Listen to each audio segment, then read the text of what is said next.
In this video, we will show a recap of our time in Cardiff, the capital of Wales. But because my videos are neither promptly edited nor in order, this might be a bit confusing to those members of the magenta otter tribe who are watching these videos in the order I publish them. So come with me as I travel back in time to July 2021 as we crossed the bridge and entered the lovely country of Wales. We just crossed the border into Wales and it's raining like crazy. I hope our entire stay isn't like this.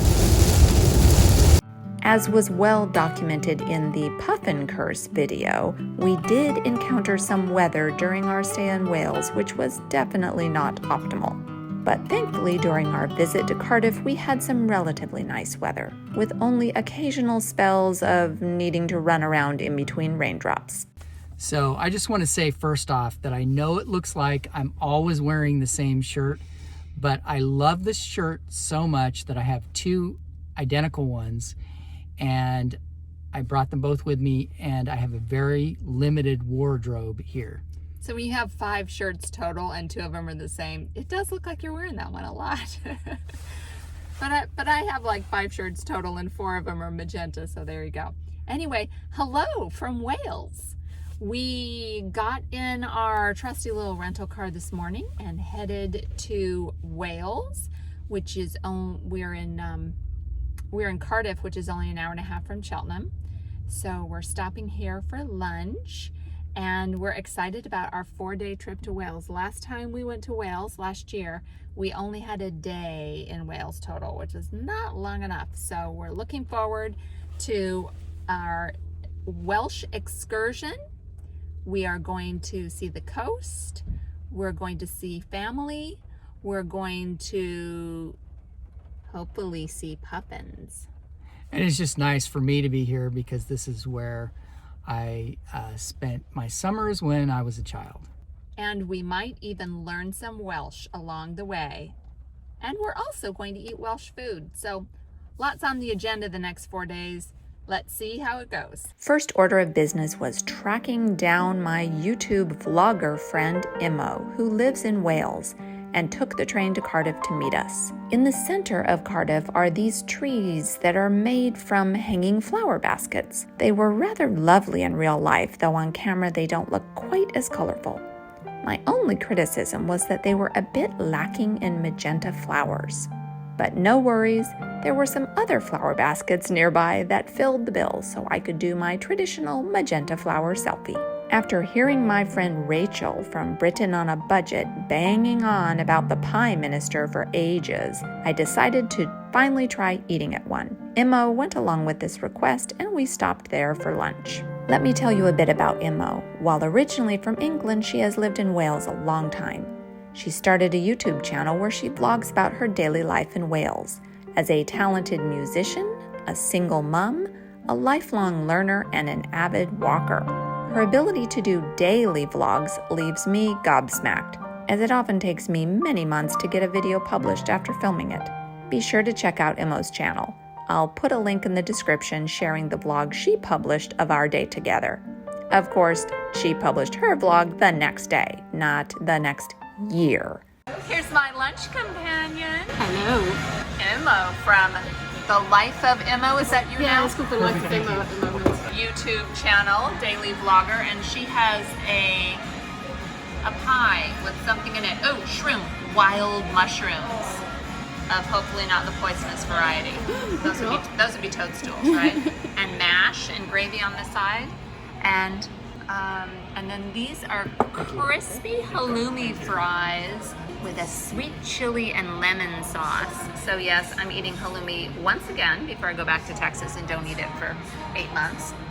And then this monstrosity, this tower of food is the Kevin pie. The Kevin pie has mushrooms, tomatoes, quinoa, baby onion, and then it's on cheesy mashed potatoes, which I'm very excited about. It's got minty mushy peas on top and crispy onions and gravy on the side, and that looks fantastic. And we're gonna see if the Antichrist actually likes this pie he ordered. So, update on the pie. It's actually very, very tasty, and the anti-crust has decided it's tasty enough to eat. And he also commented on the fact that the mushy peas on top look like guacamole. You can tell we've lived in Texas a long time. But the mushy peas, which we famously dislike, are actually good because they have a lot of mintiness to them. So for those of you who recommended to make mushy peas palatable, one should put mint sauce on it and mix it in. You were onto something there. And also let the record show that the cheesy mash is delicious.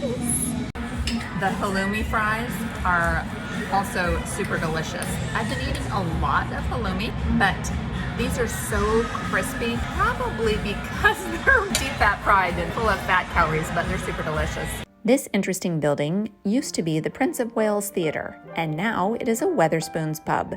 I refuse to eat at Wetherspoons pubs, but it is a lovely building, though apparently it has a rather colorful past, which I will not explain on my family-friendly channel. Here was the Queen's Vaults, honoring Queen Victoria. I did like the flowers on this one. I loved this pretty pub called the Potted Pig. It affords you the unique dining experience of eating in underground former bank vaults. I don't think the Queen's Vaults does that. And of course, the fan favorite for funny names, the Slug and Lettuce, is also here in Cardiff, which makes me think of this critter we encountered in our tour of Watersmeet in Devon. That was a lovely video. I'll link in the description if you haven't seen that beautiful masterpiece of woodland photography. This is the famous Monkey Clock of Cardiff. It has been in the pedestrian area of the Castle Quarter for 10 years. It was originally installed in Cardiff near the bay in 1897 and was shipped to the US for a while, but later restored and returned to Cardiff city center. Now let's go visit the castle. I love that on the wall surrounding Cardiff Castle are these lovely stone critter figures perched along the top of the wall. The way that the eyes stare at you is so engaging. I was excited to explore a bit of the Cardiff Castle grounds. I love that the castle is right in the city center. Reminds me of how perfectly located the Edinburgh Castle is, making it easy to explore the city and visit the castle in one day. I love this dragon statue, very Welsh indeed.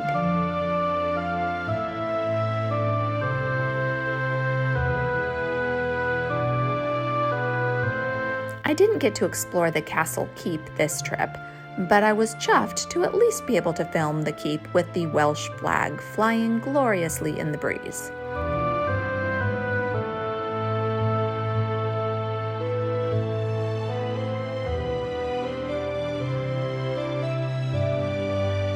Now we are back to further explore the city centre. Here is the BBC Wales building. And here is my friend Imo saying Wales in Welsh for us. Cymru. There you go. That's what it says. I enjoyed seeing so many of the buildings in Cardiff with interesting architecture and fascinating features, like this free library building and these stone faces along the Alchemist. Since Ian and I had shared an entree for lunch, that meant he was getting gelato for afters. And I suggested this magenta dessert house, of course. I even got ice cream this time. My cone has black cherry cheesecake, 1 scoop of that, and 1 scoop of the toffee butterscotch, although I've got to say that here 1 scoop is 2 scoops, so it's really like 4 scoops of ice cream. Heaven help me. Ian is having a celebratory ice cream because he lost his favorite mask yet again on the streets of Cardiff. But he found it after looking for nearly half an hour. So we've come to get a gelato, and everyone wants to know what flavors you get, otherwise they'll ask me. So on video, tell me what flavors you got. So I got dulce de leche, which is one of my favorite flavors, and then I got strawberry cream. Yeah, the strawberry cream did look good. After all that food, I'm afraid there was a bit more gluttony in store for the afternoon. Imo, come over here, please, and pronounce that Welsh part that says Cardiff Market. Marchnad Caerdydd. Oh, I love how that sounds. We're going in the Cardiff Market, which has been around since 1891, and conveniently, it's covered because it's starting to rain on us. I wish we had been able to buy some fruit and veg, but it was at the beginning of the trip and we didn't have any kitchen space to put groceries where we were going.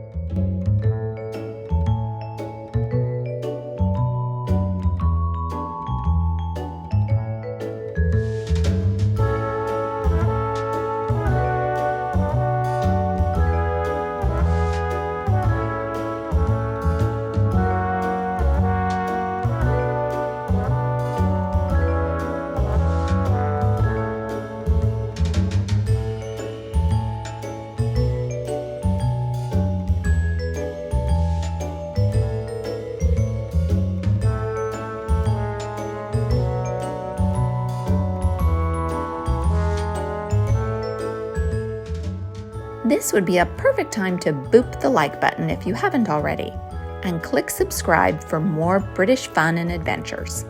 Ooh, chocolate sunflower seeds. You don't see that every day. Oh, look at those rocky road, maple and waffle. These cupcakes look amazing. As you learned in my Welsh food video from a couple weeks ago, I succumbed to a fresh off the griddle Welsh cake. It just could not be avoided. Check out that video for the full report. In addition to the nice assortment of food items, there was also a bit of weird whatnot in the market. We are walking through our second Victorian arcade, and that has been convenient because it keeps raining off and on. This is what a Victorian arcade looks like. Back in Victorian times, this was their shopping mall. When the rain stopped, we took a peek at St. John's Gardens. The day is not complete until we have found magenta flowers wherever we are. So there you go, Cardiff's magenta flowers. One more food-related stop. No, I didn't buy any food here. Firstly, because I was totally stuffed, and secondly, because it was closed. But I was curious to see what Welsh specialities might be on offer, so I had a look round. Hayes Island is allegedly the oldest snack bar in Wales, having been established in 1948. So what would you get here if you were walking around Cardiff on a crisp autumn day and this place was open? As for me, definitely a toasty or a jacket potato. You know I love melted cheese. Click here to watch the playlist of all our Wales vlogs, and stay tuned for the next 2 Fridays for 2 more vlogs from Wales where we explore tourist hotspots like Tenby, as well as some hidden gems of Wales which you probably haven't heard of. I hope you enjoyed joining us on our visit to Cardiff. Thanks so much for watching, and do something good in the world today.